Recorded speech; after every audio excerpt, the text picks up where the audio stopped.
falar você ligado para mais um vídeo aqui no canal Vasco Connection. Eu sou o Eduardo Ferrari, trago assuntos importantes sobre o nosso Vasco. Antes, é claro, eu peço para que você se inscreva no canal. É muito importante o seu like também, dê o seu like para que o vídeo alcance mais e mais vascaínos, né? Vamos falar de Vasco, vamos falar um pouco do jogo ontem e vamos falar também sobre reforços, né? O Vasco continua no mercado, contratando jogadores para reforçar, deixar esse elenco um pouco mais robusto, né? Bom, galera, eu vou começar sobre o jogo de ontem, fazendo a minha análise. Vocês sabem, eu transmiti o jogo aqui, mais um jogo aqui, obrigado. Foram mais de 70 mil vascaínos acompanhando mais uma transmissão aqui do canal Vasco Connection. Muito obrigado a cada um de vocês e tudo mais. Bom, vou entrar direto no assunto jogo do Vasco, tá? Deixando aqui a minha análise, mas eu peço a sua opinião aqui embaixo. Dê sua opinião, Eduardo, não concordo, acho que o Vasco deveria fazer isso, enfim, vamos debater aqui, um respeitando o outro. Olha, eu falei no início da semana aqui no canal sobre a equiparação física do time do Vasco, que essa, se não é uma prioridade, eu acredito que seja, do Maurício Barbieri, da comissão técnica do Vasco, tem que ser, né? A questão física chamou atenção, porque a equipe do Volta Redonda ontem, tecnicamente muito abaixo do Vasco, enfim, o que sobrou na parte física deles e na vontade foi coisa de louco, né? O Vasco talvez não tenha o Vasco talvez na questão vontade, o Vasco deixou em campo. O Vasco, jogadores, claro, tiveram vontade de vencer o jogo, mas a questão física chamou atenção sim, tá? Chamou atenção demais. Então, primeiro momento, fisicamente falando, essa tal equiparação que eu tanto falo aqui e o entrosamento do time. Questão técnica, tá? Goleiro Ivan, bem no jogo, não teve culpa nos gols. Essa é a minha opinião. Vi ontem, pessoal, o Ivan não teve culpa nenhuma nos gols. O que não pode acontecer é um zagueiro como o Robson Bambu, tomou ali pelo lado direito, deixei aqui a escalação, Lelê. Colocou a bola na frente, passou como quis pelo Robson Bambu e saiu na cara do gol. Aí o cara chegou, fuzilou. Chute a queima-roupa, não tem como o goleiro pegar. Desculpa, mas não tem como o goleiro pegar. Então, assim, o Robson Bambu falhou nos 2 gols do Vasco, tá? Zé Gabriel, na minha opinião, é uma avenida ali no meio-campo. Eu não entendo por que o Matias Galarza, que estava bem, sabe, não assume essa posição ali no meio-campo como volante. Ele e o Jair. O Galarza daria uma tranquilidade maior para o Jair sair jogando que ontem. O que estava acontecendo com o Jair? O que eu vi no Jair? O que eu enxerguei? Peraí, o Jair está avançando e está tentando fazer a marcação, está tentando cumprir 2 funções e não está conseguindo marcar e sair para o jogo. E é claro que quando um jogador do nível do Jair, no início de temporada, tenta fazer tudo ao mesmo tempo, marcar, sair para o jogo, voltando para recompor, o cara vai cansar, pô, e não vai render. Por quê? O Zé Gabriel não é esse homem. O Zé Gabriel não é esse cara para jogar no meio-campo do Vasco. Ah, para compor elenco, Eduardo, aí tudo bem. Mas para jogar de titular, eu ainda bancaria.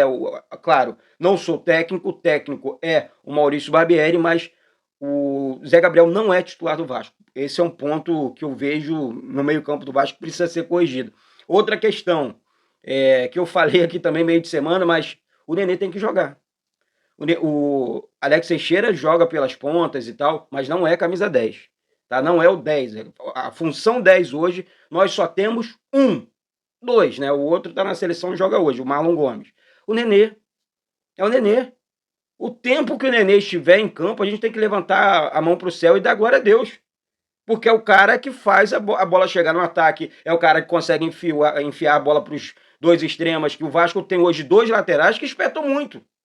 E quando você não tem esse camisa 10 ali no meio campo, esse cara para fazer essa função, para a bola chegar dos 2 lados e até mesmo no ataque, a coisa não vai acontecer. A coisa não vai andar. Então, eu não estou aqui criticando, porque eu sei e eu avisei aqui, gente, início de temporada. O Vasco era o único time invicto do Campeonato Carioca. Falei também que o Volta Redonda era uma equipe embaçada. E foi mais um jogo. Foi assim mais um jogo. Não adianta aqui a gente ficar inventando. Claro, ninguém gosta de perder. Mas eu prefiro que o Campeonato Carioca fale a verdade. O que é a verdade? Ó, o time perdeu porque teve falta no setor defensivo, porque o meio-campo parecia uma avenida e tal. Fale a verdade pro treinador e pro torcedor vascaíno. Para que isso seja corrigido o quanto antes. porque nós vamos enfrentar um Campeonato Brasileiro muito difícil e uma Copa do Brasil muito difícil também. Tá certo? Então, assim, não sei se vocês concordam com a minha visão, mas hoje a minha posição é essa, tá? Sobre o time do Vasco, vai ser corrigido, eu tenho certeza que vai dar certo, vai dar liga, e o técnico Maurício Barbieri vai achar essa questão do entrosamento do time e os melhores jogadores. Não pode fazer essa teimosia o tempo todo, né? Que manter Zé Gabriel, o Robson Bambu para compor elenco que tá muito bom, ainda bem que o Vasco comprou o Manuel Capasso, que vai chegar, já tá posando com a camisa do Vasco, já vai chegar nos próximos dias e tudo mais. Vai chegar para vestir a camisa, na minha opinião, e entrar em campo e jogar. Um zagueiro seguro pela direita, o Léo muito bem no jogo, não comprometeu, não teve nenhum tipo de dificuldade pelo lado do Léo ali, né? Eu acho que ele e o Lucas Piton jogando juntos ali, a coisa tá funcionando. Agora, enfim, tem que ter um volante ali para dar proteção pro Piton sair pro jogo. Já vimos que é um lateral que espeta muito, que tem um excelente cruzamento.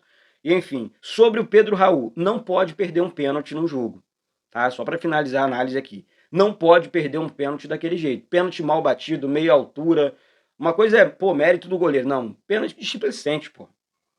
Pedro Raul foi contratado, vai brilhar com a camisa do Vasco, mas a concentração, Pedro Raul, tem que estar dentro da cabeça, meu parceiro. Tem que estar dentro da cabeça. Você sabe jogar, você provou isso no Campeonato Brasileiro passado. Agora, entenda que a camisa do Vasco é muito pesada. Estádio cheio no Brasil inteiro. É assim, foi no Espírito Santo, depois em São Januário, Maracanã e tudo mais. É assim o Clube de Regatas Vasco da Gama. Mas tenho certeza que vai brilhar, que vai conseguir dar certo com a camisa do Vasco. Entrosamento vai acontecer. Vamos lá, vamos falar das contratações, porque o Vasco está no mercado. Sobre o Arangues, né? Houve sim uma sondagem do Vasco.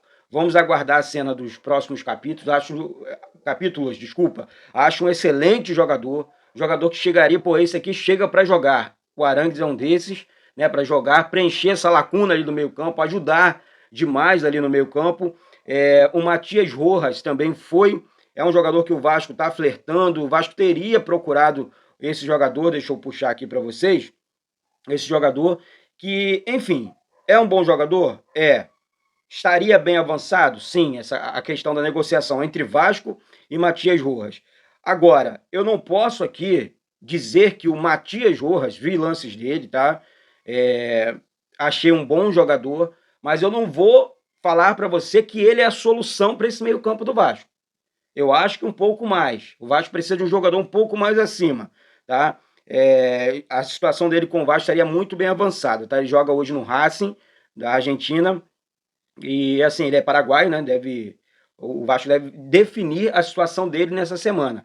Eduardo, é o camisa 10 dos sonhos? É o meia dos sonhos? Não. E vou dizer para você, o Vasco vai anunciar, como o Zé Comé falou, 2, 3, 4 jogadores antes que chegue esse jogador que estão dizendo aí cereja do bolo, camisa 10, grande jogador que o Vasco está comprando, né? Já disse sim para o Vasco. Antes desse jogador, o Vasco contrata mais 3 ou 4, não para compor elenco, mas para jogar no time principal do técnico Maurício Barbieri. É claro que nós torcemos demais por isso, por esses reforços aqui, por outros também, que o Vasco consiga fazer logo essas contratações. Já foram mais de 120 milhões investimentos no time. Não, vou repetir sempre isso aqui, não lembro a última vez que o Vasco fez isso, vai continuar fazendo, nenhum time fez isso no Brasil ainda, né, esse tipo de investimento, de compra de jogadores, e o Vasco segue no mercado, firme no mercado, comprando, contratando e trazendo jogadores para o seu time. Isso, alguns jogadores devem ser anunciados de hoje para amanhã, como novos reforços e tudo mais, e você aí do outro lado, é claro, acompanhando tudo aqui no canal Vasco Connection. Mais uma vez, ajude o canal a atingir a marca de 80 mil, 80 para 90, 100. Vamos esticar o canal para todos os vascaínos do planeta Terra, tá certo? Isso aqui é Vasco da Gama. Quem não me segue lá no Instagram é duduferrari.n de navio, vdevida@gmail.com, tá certo? Um beijo no coração, bate no peito e diz: isso aqui é Vasco da Gama. Saudações vascaínas.